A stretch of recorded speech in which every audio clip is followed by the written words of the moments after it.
Brigada Bandita. Nasa 70,000 halaga ng ari-arian na abo sa sunog sa bayan ng Bulusan, Sorsogon. Brigada J. Motokan, ibrigada mo. Brigada Live Report.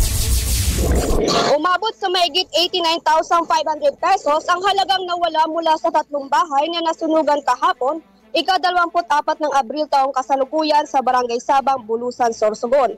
Sa panayam ng Brigada News FM Sorsogon kay Fire Officer 2 Jovic Solano mula sa BFP, ibinahagi nito na ayon sa kanilang investigasyon ay ang dahilan ng sunog ay electric problem kung saan natunaw ang service drop wire at tumulo ito sa bubong ng bahay.